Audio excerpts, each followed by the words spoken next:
नमस्कार दोस्तों, मैं राहुल मिश्रा और मैं आप सभी का एक बार फिर से स्वागत करता हूं आपके अपने चैनल माई पाठशाला में और पाठशाला रेलवे एग्जाम में। रोज की तरह आज भी आपके लिए करंट अफेयर्स लेकर आ गया हूं। बड़ा मजा आता है करंट अफेयर्स पढ़ने में और पढ़ाने में भी। बड़ी बात यह होती है कि हमें देश दुनिया के बारे में जानकारी मिलती है। तो अगर आप किसी एग्जाम की तैयारी नहीं भी कर रहे हैं तो इसको एक न्यूज़ बुलेटिन के तौर पर ले सकते हैं। कुछ हम लोग और नई तैयारियां कर रहे हैं, एक ग्रीन स्टूडियो बनाने की कोशिश कर रहे हैं ताकि आपका जो करंट अफेयर्स देखने का जो एक्सपीरियंस है वो थोड़ा सा और अच्छा हो जाए। कई सारे लोग रीजनिंग के लिए फ़ोन कर रहे हैं कि सर रीजनिंग कहाँ से पढ़ी जाए। रीजनिंग के लिए एक पेड बैच चल रहा है, रोज 2:30 बजे उस पर क्लास होती है। आप थेडू स्टोर यानी कि द एडू स्टोर डाउनलोड कर सकते हैं और इंस्टॉल कर लीजिए उसे। उसके बाद संपूर्ण रीजनिंग बैच नाम से एक पूरा कंप्लीट बैच, किसी भी एग्जाम के लिए वो कंप्लीट बैच है, वो यहाँ पर 2:30 बजे चल रहा है। इसके अलावा 11 बजे एक क्लास आती है रीजनिंग की माई पाठशाला चैनल पर, जिसे आप देख सकते हैं। और अगर आप नहीं कोर्स परचेज करना चाहते हैं तो वो क्लास भी अगर आप देख लोगे तो भी आपका काम चल जाएगा। फिलहाल मैं तो यही चाहूंगा कि आप ज़्यादा से ज़्यादा लोग उसे परचेज करें।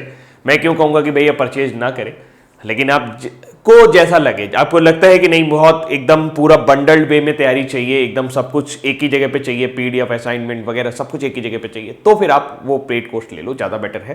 क्योंकि यूट्यूब में काफ़ी सारी चीज़ें दिक्कतें महसूस होती हैं और ये चीज़ें संभव नहीं हो पाता कि उसको फ्री में प्रोवाइड किया जा सके। मैं बड़ी ईमानदारी से बात करता हूँ, मैं बता सकता हूँ कि भाई नहीं संभव हो पाता है तो नहीं हो पाता। फिलहाल चलते हैं आज की करंट अफेयर्स की ओर। मैं भटक गया पेड कोर्स के प्रमोशन में ही। एक राज्य है और वहां पर रोको टोको अभियान शुरू किया गया है। मुझे लगता है कि यह अभियान तो सभी राज्यों में किया जाना चाहिए। कौन सा राज्य है इसके बारे में बात करते हैं, पहली न्यूज ही इसी को लेकर रखते हैं। तो यह राज्य है मध्य प्रदेश। कोरोना वायरस संक्रमण को सीमित करने के लिए मध्य प्रदेश सरकार ने रोको टोको अभियान की शुरुआत की है। यह अभियान उन लोगों के लिए है जो मास्क लगाने में आनाकानी करते हैं और सार्वजनिक स्थलों पर एकदम वीरता से घूमते हैं कि भाई हमें तो कोरोना नहीं होगा। तो ऐसे लोगों को रोका जाएगा, उनसे 20 रुपए लिए जाएंगे और उनको एक मास्क पकड़ाया जाएगा, पहनो। 2-3 बार टोके जाएंगे, 2-3 बार पैसे उनसे लिए जाएंगे, जबरन वसूली की जाएगी। लेकिन ये जो वसूली है, ये जो उनको टोका जाएगा, ये कोई पुलिस बल नहीं करेगा, ये एक स्वैच्छिक संगठन करेंगे और इसके जरिए इसको प्रचार प्रसार किया जा रहा है। इससे पहले मध्य प्रदेश सरकार ने किल कोरोना अभियान की शुरुआत की थी, जो अब तक देखा जाए तो घर घर जाकर सर्वे किया जाएगा। सिर्फ कोरोना ही नहीं, उसमें पानी से होने वाली बीमारी, खांसी, खसरा, मलेरिया, डेंगू, इन सभी बीमारियों के बारे में डेटा जुटाया जाएगा और घर घर जाकर जो भी व्यक्ति ऐसे हैं जो क्वारंटाइन हुए हैं घर पर, उनकर जाकर उनका कोरोना का इलाज किया जाएगा।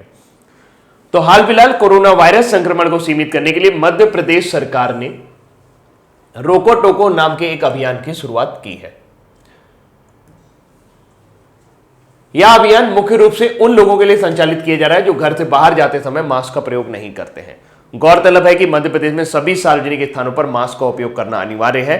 अब इस अभियान के तहत राज्य के चयनित स्वैच्छिक संगठन, ये जो चयनित स्वैच्छिक संगठन है, इनका चयन जिलेवार डीएम करेंगे। यानी कि कौन से डिस्ट्रिक्ट में कौन सा स्वैच्छिक संगठन इस तरह के अभियान को चलाएगा, ये जिलेवार डीएम यानी कि डिस्ट्रिक्ट मजिस्ट्रेट जो होते हैं, जिलाधिकारी जो होते हैं, वो इसका चयन करेंगे। दिशा निर्देशों के अनुसार जिला कलेक्टर ही इन स्वैच्छिक संगठनों को मास्क के वितरण के लिए उपयुक्त स्थान उपलब्ध कराएंगे और सभी चयनित संगठनों को जीवन शक्ति योजना के तहत, जीवन शक्ति योजना जो है ये महाराष्ट्र सरकार, मध्य प्रदेश सरकार की योजना थी, जिसमें महिलाओं को बोला गया था कि आप मास्क बनाइए और इसके जरिए जीवन शक्ति योजना के नाम से घर में जो महिलाएं हैं जो रोजगार विहीन हो गई थी, उनको मास्क बनाने का रोजगार प्रदान किया गया था। तो 100 मास्क प्रदान किए जाएंगे। तो हाल फिलहाल मध्य प्रदेश की एक और न्यूज है मेरे पास। प्रधानमंत्री स्ट्रीट वेंडर्स आत्मनिर्भर निधि, जिन्हें पीएम स्वनिधि योजना कहा जाएगा। पीएम स्वनिधि योजना अभी हाल ही में स्ट्रीट वेंडर्स को छोटे छोटे लोन देने के लिए शुरू की गई थी। पीएम स्वनिधि जो योजना है, इसमें 10,000 रुपए तक का लोन जो स्ट्रीट वेंडर्स होते हैं, जो रेडी वाले होते हैं, जो फेरी वाले होते हैं, उनको प्रदान किया जाएगा, ताकि लॉकडाउन के दौरान जो उनकी पूंजी थी जो समाप्त हो गई थी, वो इस पूंजी के जरिए दोबारा से अपना छोटा सा धंधा शुरू कर सके, दोबारा से अपना छोटा सा बिजनेस शुरू कर सके। तो ये फिलहाल अगर देखा जाए तो इस मामले में, इस तरीके से लोन देने के मामले में मध्य प्रदेश सरकार जो है वो सबसे आगे है। तो प्रधानमंत्री street vendor Atmanirbhar Nidhi PM Svanidhi योजना को लागू करने में मध्य प्रदेश सबसे आगे है। राज्य में सड़क विक्रेताओं को अपना व्यवसाय जारी रखने में मदद के लिए ये योजना लागू की जा रही है। शहरी सड़क विक्रेताओं के अलावा राज्य में ग्रामीण क्षेत्रों के स्ट्रीट वेंडर्स को भी 10,000 रुपए के ब्याज मुक्त सहायता प्रदान की जाएगी। अब मध्य प्रदेश की बात की है तो मध्य प्रदेश के बारे में थोड़ा सा देख लेते हैं। कई बार हम लोग चर्चा कर चुके हैं इधर इस महीने के दौरान, मुझे लगता है तीसरी या चौथी बार हम लोग मध्य प्रदेश की चर्चा कर रहे हैं। मध्य प्रदेश में शुरू हुआ था इंतजार आपका एक कैंपेन, एक अभियान शुरू किया गया था जिसमें मध्य प्रदेश का टूरिज्म यानी मध्य प्रदेश में पर्यटन को बढ़ावा देने के लिए इंतजार आपका नाम का एक अभियान शुरू किया गया। मध्य प्रदेश सरकार ने अभी हाल ही में किल कोरोना नाम का एक कैंपेन चलाया था जिसमें काफी ज्यादा संख्या में लोगों का घर घर जाकर उनका सर्वे करना था। उस सर्वे में कोरोना संक्रमित व्यक्तियों के बारे में पता लगाना था, उनका डेटा एकत्रित करना था। इसके अलावा मलेरिया, डेंगू, बुखार, इस तरह के किसी भी और बीमारी से अगर वो संबंधित है तो उसके बारे में भी इस डेटा एकत्रित करने के लिए टीमें लगाई गई थी। मध्य प्रदेश जो है ये टॉप स्टेट है कंट्री का, जिसने अभी हाल ही में गेहूं को समर्थन मूल्य पर खरीदा। और अभी आपने देखा प्रधानमंत्री स्वनिधि योजना के कार्यान्वयन में भी मध्य प्रदेश पहले स्थान पर है। भारत का पहला ई वेस्ट क्लिनिक, ई वेस्ट वही होता है जैसे आपने मोबाइल आपका खराब हो गया, आप उसको क्या करते हो, इलेक्ट्रॉनिक कचरा, लैपटॉप, मोबाइल, पेजर वगैरह वॉटएवर जो भी इलेक्ट्रॉनिक सामान है जो खराब हो जाते हैं उनको ई वेस्ट कहा जाता है। और ई वेस्ट क्लिनिक में उनको दोबारा से रिसाइकिल करने की कोशिश की जाती है। इस तरह का पहला क्लिनिक भोपाल में खोला गया है। मध्य प्रदेश सरकार ही है जिसने प्रस्तावना, संविधान की प्रस्तावना पढ़ना या पढ़ाना अपने स्कूलों में मैंडेटरी कर दिया है, अनिवार्य कर दिया है। स्वच्छता सर्वेक्षण लीग 2020 के दौरान इंदौर जो है इसने अभी हाल ही में टॉप किया था, कई सालों से टॉप कर रहा है 10 लाख से अधिक पॉपुलेशन वाली सिटीज में, जबकि भोपाल जो है देश की सबसे स्वच्छ राजधानी बनी थी। सिंगर सुमन कल्याणपुर और म्यूजिक डायरेक्टर कुलदीप सिंह को अभी हाल ही में मध्य प्रदेश लता मंगेशकर अवार्ड दिया गया, क्रमशः 2017 और 2018 के लिए। पहला addition निमाद chilli festival, Madhya Pradesh की चिली जो है काफी फेमस है बुंदेलखंड से, तो पहला chilli festival Nimar chilli festival जो है ये कासरावाड़ खरगोन डिस्ट्रिक्ट में मध्य प्रदेश से शुरू हुआ। और इसका जो मस्कट था वो चिली चाचा था, यानी शुभंकर जो था, इसके जो ब्रांडिंग की गई है वो चिली चाचा के नाम से की गई है। मध्य प्रदेश के सीएम ने अभी हाल ही में राष्ट्रीय जल सम्मेलन का उद्घाटन भोपाल में किया था। और अगर देखा जाए पीएम जय यानी कि प्रधानमंत्री जन आरोग्य योजना, जन आरोग्य योजना, ये नेशनल हेल्थ अथॉरिटी ने बताया था कि एमपी ने इस मामले में टॉप किया है। तो प्रधानमंत्री द्वारा चलाई गई सभी योजनाओं में जो बढ़िया तरीके से काम कर रहे हैं उसमें एमपी काम कर रहा है। एक और योजना है यानी कि प्रधानमंत्री जन आरोग्य योजना, जन औषधि योजना।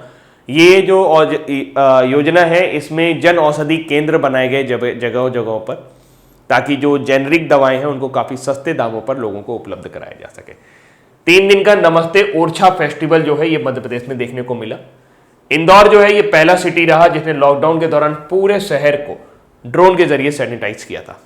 कैपिटल भोपाल है, स्टेट एनिमल बारहसिंगा है, राजकीय पशु बारहसिंगा है, स्टेट ट्री यानी कि राजकीय वृक्ष बनियान ट्री यानी कि बरगद का पेड़, स्टेट फ्रूट अपना आम, चीफ मिनिस्टर, अपना आम मैंने इसलिए किया मुझे आम बहुत पसंद है। चीफ मिनिस्टर यानी कि मुख्यमंत्री जो है शिवराज सिंह चौहान है, बीजेपी से बिलोंग करते हैं, भारतीय जनता पार्टी से।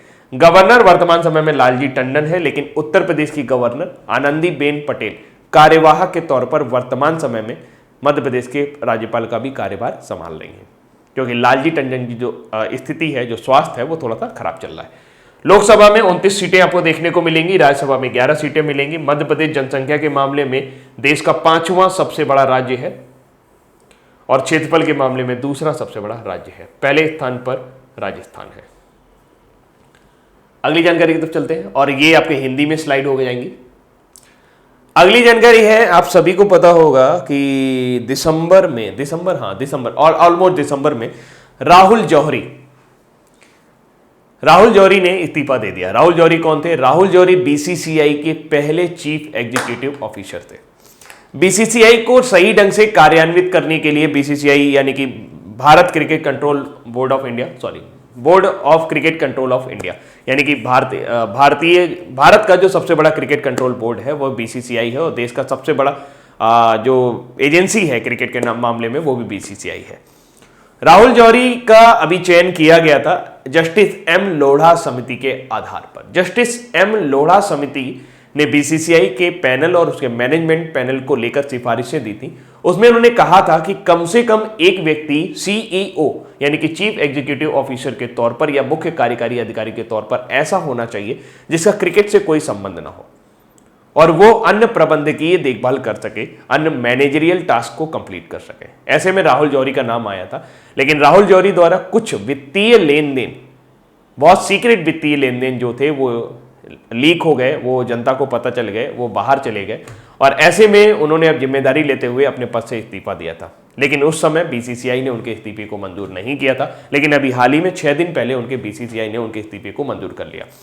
अब जाहिर सी बात है उन्हें कोई ना कोई सीईओ चाहिए ही था, तो ऐसे में आईपीएल के सीओओ यानी कि chief operational officer Hemant Amin को बीसीसीआई में चीफ एग्जीक्यूटिव ऑफिसर चुना गया है। अब मैंने इतनी कहानी आपको सुनाई, तो अब आपको जरूर याद रहेगा कि भारतीय क्रिकेट कंट्रोल बोर्ड में किसको अभी हाल ही में चुना गया है। तो भारतीय क्रिकेट कंट्रोल बोर्ड के आईपीएल के chief operating officer COO Hemant Amin को बीसीसीआई का अंतरिम मुख्य कार्यकारी अधिकारी चुना गया है, जब तक कोई नया कार्यकारी अधिकारी नहीं आता।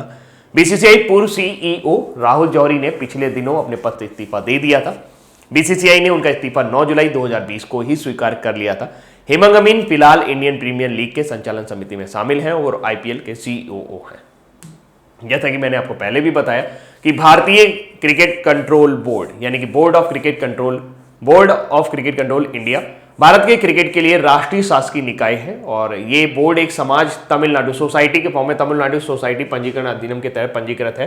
दिसंबर 1928 में इसका गठन हुआ। वर्तमान समय में इसके अध्यक्ष सौरव गांगुली है। इसका मुख्यालय मुंबई में है। सेक्रेटरी अमित शाह के बेटे जय शाह है। दिसंबर 1928 में इसका गठन हुआ था। सचिव अमिताभ चौधरी है, जबकि पुरुषों के टीम के जो कोच हैं वो रवि शास्त्री हैं, जिनका चयन अभी हाल ही में किया गया। अगली जानकारी तक चलते हैं। छत्तीसगढ़ का एक ऐप है जिसे सम्मानित किया जा रहा है राष्ट्रीय स्तर पर। छत्तीसगढ़ के मुख्यमंत्री दर्पण वेबसाइट और मोबाइल ऐप को एलाइट्स एक्सीलेंस अवार्ड 2020 से सम्मानित किया गया है। किसको? छत्तीसगढ़ का ऐप और वेबसाइट, छत्तीसगढ़ की जो मुख्यमंत्री दर्पण वेबसाइट है और मोबाइल ऐप है, उसको सम्मानित किया गया है। ऐसा क्यों? क्योंकि एप्लीकेशन में महत्वाकांक्षी सुरजी गांव योजना सहित छत्तीसगढ़ की सरकार की सभी प्रमुख योजनाओं का विवरण है, और इस योजनाओं का जो विवरण है, उसका जो डेटा है, उसमें बहुत ही ज्यादा सटीकता है। ऐसा नहीं है कि किसी भी तरह का डेटा फोर्जरी लॉन्च कर दिया हो या कि उसमें कहीं पर भी विसंगतियां पाई गई हो। छत्तीसगढ़ को यह सम्मान देश के प्रतिष्ठित आईटी संस्थान एलाइट्स टेक्नोमीडिया के डिजिटल इंडिया पहल के तहत दिया है, और छत्तीसगढ़ का इस ऐप को सम्मानित किया गया है।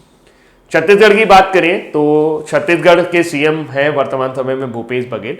इन्होंने हाल ही में एक रोजगार संगी ऐप लॉन्च किया था रायपुर में। रायपुर छत्तीसगढ़ की राजधानी है, ताकि जो लोग बेरोजगार हो गए हैं वो इस पोर्टल पे अपना रजिस्टर कर सके और रोजगार पा सके। अगला, भूपेश बघेल ने अभी हाल ही में, भूपेश बघेल जो छत्तीसगढ़ के मुख्यमंत्री हैं, गौरेला पेंड्रा मैवेही नाम का 28वां डिस्ट्रिक्ट जो है छत्तीसगढ़ में बनाया। छत्तीसगढ़ सरकार ने अभी हाल ही में राजीव गांधी किसान न्याय योजना जो है वो शुरू की है, ताकि जो फार्मर्स हैं उनको मदद की जा सके। सब्सिडी योजना है। छत्तीसगढ़ जो है ये उन स्टेट में टॉप पर रहा है जिसने मनरेगा के तहत सबसे ज्यादा मात्रा में रोजगार उपलब्ध कराया है। लेकिन ये इस साल के आंकड़े के मुताबिक है। अब तक मनरेगा में, जब से मनरेगा शुरू हुई है तब से लेके अब तक सबसे ज्यादा जो रोजगार उपलब्ध कराया है वो उत्तर प्रदेश ने उपलब्ध कराया है। दूसरे स्थान पर राजस्थान है, जबकि छत्तीसगढ़ इस पूरे साल के दौरान, यानी कि वर्तमान समय में जितने लोग मनरेगा के अंतर्गत काम कर रहे हैं उनमें सबसे बड़ा जो नंबर है वो छत्तीसगढ़ का है। यानी इस समय अगर मनरेगा के तहत मजदूरों का जो रजिस्ट्रेशन है, मनरेगा के तहत जो रजिस्ट्रेशन वाकई में एक्टिव मजदूर हैं, जो वाकई में काम कर रहे हैं, जिनको काम मिला हुआ है, उसमें अगर देखा जाए तो छत्तीसगढ़ का नंबर है। दूसरे स्थान पर राजस्थान है, तीसरे स्थान पर यूपी है। आई थिंक आप कंफ्यूज नहीं होंगे। यूपी में अब तक जितना मनरेगा में रजिस्टर हुआ, अब तक जितना रोजगार प्रदान किया गया, यूपी उन सभी मामलों में टॉप पर है टोटल ओवरऑल रैंकिंग में। लेकिन इस साल के दौरान जो वर्तमान समय में एक्टिव मजदूर काम कर रहे हैं, वर्तमान समय में काम कर रहे हैं जो लोग, उसमें छत्तीसगढ़ पहले नंबर पर है। अगर बात करें, हाँ, तो छत्तीसगढ़ जी है जो पहले सीएम अजीत जोगी, छत्तीसगढ़ 2000 में अस्तित्व में आया था, और उस समय जो सीएम बने, उस समय सीएम बने थे अजीत जोगी, यानी छत्तीसगढ़ के पहले मुख्यमंत्री थे। 74 साल की उम्र में उनका निधन हो गया। छत्तीसगढ़ जो पहला स्टेट है जिसने गोधन न्याय योजना शुरू करने की बात की है। गोधन न्याय योजना का मतलब ये हो गया कि गोबर को बेचकर उससे कुछ पैसा कमाया जाएगा और गोबर को खरीदा जाएगा। जो भी पशुपालक है उनसे गोबर खरीदा जाएगा और उसके जरिए उसको कंपोस्ट खाद बनाया जाएगा और फिर उसको बेचा जाएगा। तो इस तरीके से ये पूरी योजना है। इस योजना का जो मेन उद्देश्य है वो ये कि जो पशुपालक हैं, यानी कि जिनके पास गाय या भैंसे हैं, वो जैसे ऐसे खुले में छोड़ देते हैं चरने के लिए, तो वैसा नहीं करेंगे और उनको अपने पास बांध के रखेंगे, क्योंकि गोबर भी उनके लिए एक आमदनी का जरिया बन जाएगा। कैपिटल यानी राजधानी रायपुर है, गवर्नर अनुसुईया उइके हैं, चीफ मिनिस्टर भूपेश बघेल हैं जो कि इंडियन नेशनल कांग्रेस से आते हैं। स्टेट एनिमल है वाइल्ड एशियन बेफेलो, जंगली भैंसा। स्टेट बर्ड है पहाड़ी मैना। नेशनल पार्क आपको देखने को मिलेंगे इंद्रावती, जिसे कुतरू नेशनल पार्क भी कहा जाता है, कांगड़ वैली नेशनल पार्क, गुरु घासीदास नेशनल पार्क, जिसे संजय नेशनल पार्क भी कहा जाता है। लोकसभा में 11 सीटें देखने को मिलेंगी, राज्यसभा में 5 सीटें। हिंदी में अगली जानकारी है, यह है लियोनेल मेसी। लियोनेल मेसी ने इतिहास रचा है। बार्सिलोना के स्ट्राइकर लियोनेल मेसी ने ला लीगा के इतिहास में एक ऐसे खिलाड़ी बन गए हैं जिन्होंने एक ही सीजन में 20 गोल और 20 असिस्ट किए हैं। असिस्ट का मतलब होता है कि जब एक आप पास देते हो उसके बाद सीधे गोल हो जाता है, उसे असिस्ट गोल कहा जाता है। उन्होंने बार्सिलोना द्वारा बालाडोलिड को 1-0 से हराने पर यह उपलब्धि हासिल की है। मेसी 2008-9 में टीम के पूर्व साथी रहे जवी के बाद ला लीगा सत्र में 20 असिस्ट प्राप्त करने वाले पहले खिलाड़ी भी हैं। तो लियोनेल मेसी ने ला लीगा जो कि अभी चल रही है और एक सीजन में 20 गोल और 20 असिस्ट किए हैं। तो ला लीगा समाप्त हो गया। तो हाल फिलहाल लियोनेल मेसी विश्व के सर्वश्रेष्ठ फुटबॉलरों में से गिने जाते हैं, अर्जेंटीना से बिलोंग करते हैं और इस बार इन्हें फुटबॉलर ऑफ द ईयर का खिताब भी प्रदान किया गया था। अगली जानकारी विदेश सचिव, विदेश राजदूत के नियुक्ति से संबंधित है। भारतीय विदेश सेवा के अधिकारी रुदेंद्र टंडन को अफगानिस्तान में भारत का अगला राजदूत बनाया गया है। वह वर्तमान में जकार्ता में आसियान के लिए भारतीय दूत के रूप में काम कर रहे हैं। उनकी नियुक्ति अफगानिस्तान में भारत के वर्तमान राजदूत विनय कुमार की जगह की गई है। भारतीय विदेश सेवा के अधिकारी विक्रम दुरईस्वामी को बांग्लादेश में अगले राजदूत के रूप में नियुक्त किया गया है। याद करना बहुत आवश्यक है। भारत के अगले राजदूत के रूप में नियुक्त किया गया है। वो वर्तमान में दिल्ली स्थित विदेश मंत्रालय में अंतर्राष्ट्रीय संगठनों और शिखर सम्मेलनों के अतिरिक्त सचिव के प्रभारी के तौर पर सेवारत हैं। वह ढाका में रीवा गांगुली दास का जगह लेंगे। जबकि भारत सरकार ने डॉक्टर विधु पी नायर को तुर्कमेनिस्तान में भारत का अगला राजदूत नियुक्त किया है। वो वर्तमान में विदेश मंत्रालय में निदेशक के रूप में काम कर रहे हैं। इसके अलावा कुछ और ऐसे हैं, एक बार दोबारा नजर डाल लीजिए। रुदेंद्र टंडन अफगानिस्तान जाएंगे, विक्रम दुरईस्वामी बांग्लादेश जाएंगे और विधु पी नायर तुर्कमेनिस्तान जाएंगे भारत के राजदूत के तौर पर। अभी पिछले दिनों कुछ ऐसे अपॉइंटमेंट हुए राजदूतों के। बहरीन भेजा गया था पीयूष श्रीवास्तव को, कतर दीपक मित्तल को, श्रीलंका गोपाल बागले, नेपाल विनय मोहन क्वात्रा, कनाडा अजय बिसारिया, यूएसए तरनजीत सिंह सिंधु हर्षवर्धन श्रृंगला की जगह पर, टर्की संजय कुमार पांडा को, फ्रांस जावेद अशरफ को, Niger Shri Prem Kumar Nair, Britain Gayatri Ishwar Kumar, Papua New Guinea में Sushil Kumar Singla, Finland Ravish Kumar, Kuwait CV George, Switzerland Monika Kapil Mohta और Romania Rahul Srivastava, Philippines Shambhu S Kumaran, Zimbabwe में विजय खंडूजा। तो ये सारे के सारे वो हैं जिनका अपॉइंटमेंट अभी पिछले 3 महीनों के दौरान किया गया है राजदूत के तौर पर। किसी देश में किसी दूसरे देश का राजदूत जो होता है उस देश का सर्वोच्च प्रतिनिधि होता है। एटीके मोहन बागान क्लब के अनुसार हॉकी के लीजेंड गुरु बख्श सिंह और पूर्व प्रथम श्रेणी क्रिकेटर पलाश नंदी को इस साल मोहन बागान रत्न से सम्मानित किया जाएगा। क्लब ने इस साल 29 जुलाई को होने वाले मोहन बागान विजय दिवस के समारोह में महामारी के कारण आयोजित नहीं करने का फैसला किया है और भारत की 1975 की विश्व कप विजेता हॉकी टीम के सदस्य अशोक कुमार को प्रणव गांगुली और मनोरंजन पोरेल सहित लाइफ टाइम अचीवमेंट अवार्ड दिया जाएगा। अशोक कुमार को आप जानते हैं जी, ये अशोक कुमार जो है ये मेजर ध्यानचंद के बेटे हैं जिनको लाइफ टाइम अचीवमेंट अवार्ड दिया जा रहा है। जबकि मोहन बागान रत्न से सम्मानित किए जाएंगे हॉकी लीजेंड गुरु बख्श सिंह और पूर्व प्रथम श्रेणी क्रिकेटर पलाश नंदी।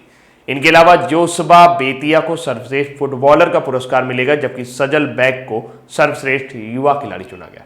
याद रखने वाला कौन है, इस बार मोहन बागान रत्न से कौन चुने गए हैं? गुरु बख्श सिंह और पूर्व क्रिकेटर पलाश नंदी।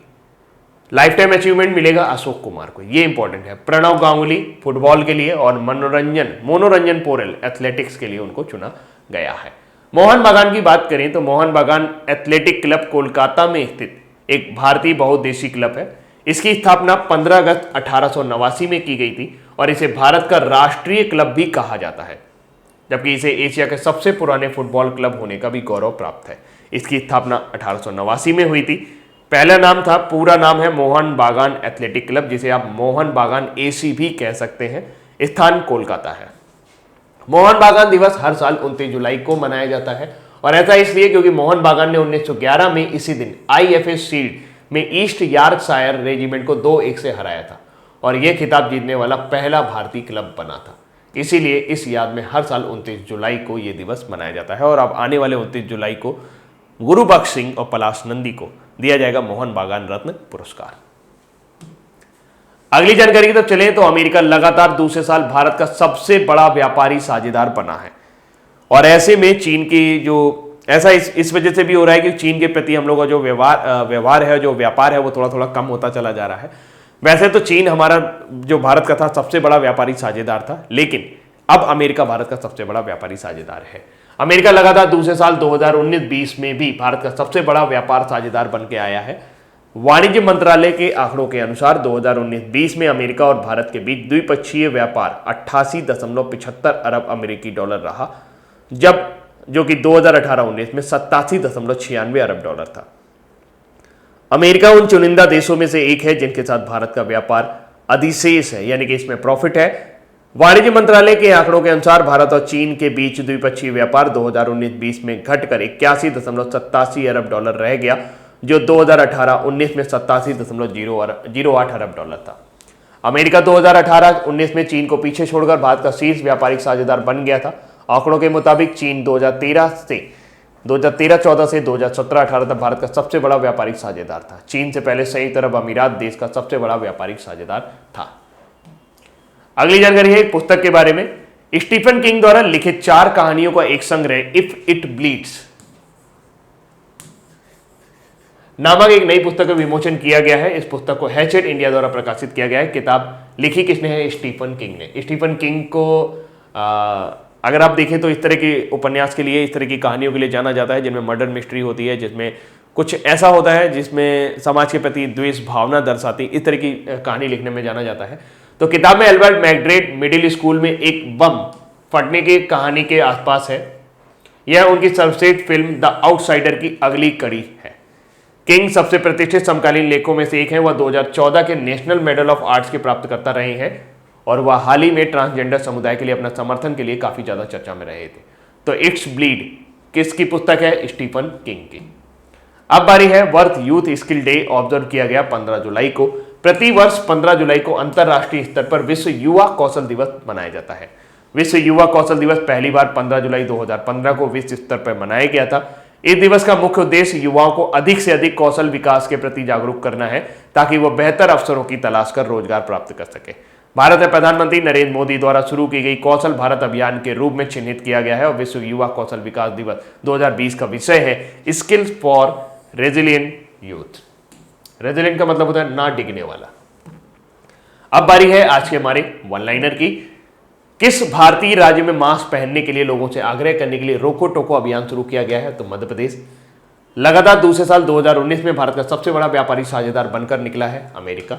भारतीय क्रिकेट कंट्रोल बोर्ड द्वारा किसको बीसीसीआई का अंतरिम मुख्य कार्यकारी अधिकारी नियुक्त किया गया है? हेमंत अमीन को।